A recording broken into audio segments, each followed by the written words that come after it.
Bismillahirrahmanirrahim. Assalamualaikum warahmatullahi wabarakatuh. Waalaikumsalam warahmatullahi. Sahabat-sahabat YouTube yang menyaksikan acara ini, alhamdulillah sekarang saya langsung di kota Makkah. Kali ini mengkaji Sirah Nabawiyah bukan di studio, bukan di Bandung, tapi langsung di Tanah Suci.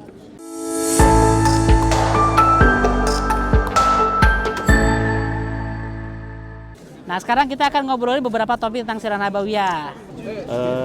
Ismi Muhammad Syarif Zulfahmi. Muhammad Syarif Zulfahmi Al-Hafiz. Insyaallah. Doanya Ustaz, semoga istiqomah. Amin, amin. Gini Ustaz mau nanya. Ini kalau dari teori keislaman tentang keajaiban Makkah ini kan sudah tertuang dalam beberapa ayat Al-Qur'an. Salah satunya adalah dalam Quran surah Al-Hajj, wa'adzin fin nas bil hajji ya'tuka rijalan wa 'ala kulli dhamiri yatina min kulli fajjin 'amiq. Dimulai dari bagaimana Nabi Ibrahim yang memulai ritual ibadah haji ini. Tetapi kemudian yang saya pikirkan, dan ini mewakili sebagian pertanyaan dari teman-teman yang sebagian dari non muslim malah.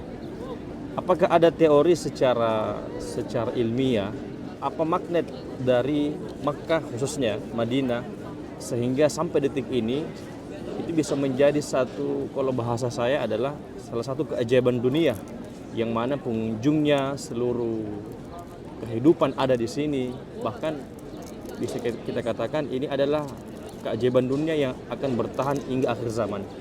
Ya, sejauh mana kira-kira teori ilmiah yang bisa meyakinkan kepada seluruh orang, bahkan bisa menjadi sarana dakwah orang-orang non muslim itu bisa tertarik dengan Islam dengan pencerahan keajaiban tentang Makkah Madinah ini. Masya Allah. Baik, bagus pertanyaannya.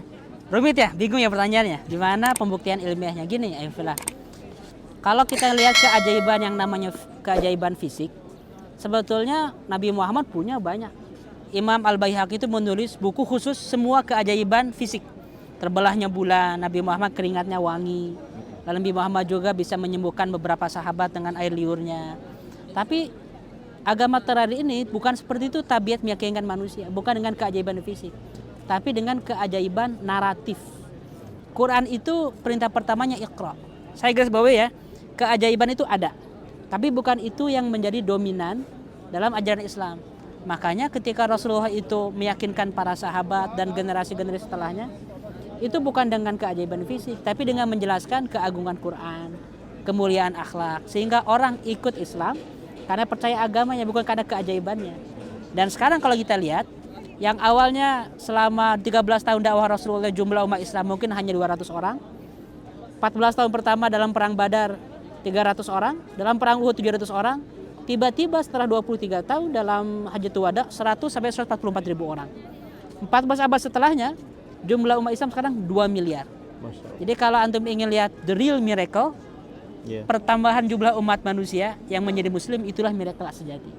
Gimana orang diyakinkan bukan dengan keajaiban, tapi dengan yakin dengan akal sehat. Karena Islam itu agama yang sesuai dengan akal sehat. Bukan seperti gambaran banyak orang Islam itu nggak logis, sangat logis. Cuman akal kita justru yang sangat terbatas memahami keagungan Islam. Betul. Gitu. Jadi kalau kita ingin tahu keagungan Islam, justru lihat bagaimana keindahan akhlaknya. Walaupun kalau mau dikaji, lama kelamaan setiap kali ada ayat, dalil, penjelasan yang kira-kira belum bisa difahami, pasti ada penjelasan ilmiah walaupun tidak seluruhnya sudah ketahuan. Air Zam-Zam, kenapa lalat kalau misalnya ke gelas itu harus dimasukin, ada penawarnya juga. Banyak keajaiban kayak gitu. Dan keajaiban itu tidak akan pernah berhenti selama itu diteliti terus. Jadi kota Makkah Madinah ini jelas, kalau ngomong keajaiban, ini adalah barokah dari dakwah siapa? Rasulullah, Nabi Ibrahim alaihissalam. Nabi Ibrahim alaihissalam. Sehingga ketika Nabi Ibrahim itu menyeru umatnya, walaupun nggak ada yang datang, Allah datangkan. Sampai akhir zaman insya Allah. Gitu ya,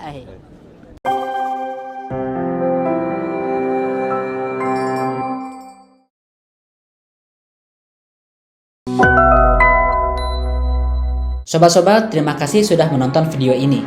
Saya masih ada ratusan konten edukatif tentang produktivitas, kepemimpinan, sejarah, pemikiran, dan peradaban Islam. Khusus untuk kalian. Jadi saya mohon doa dan support kalian. Silahkan like, subscribe, dan share. Kalau ingin dapat pembinaan intensif, juga ratusan PDF dan video materi saya, silahkan klik link berikut. Assalamualaikum.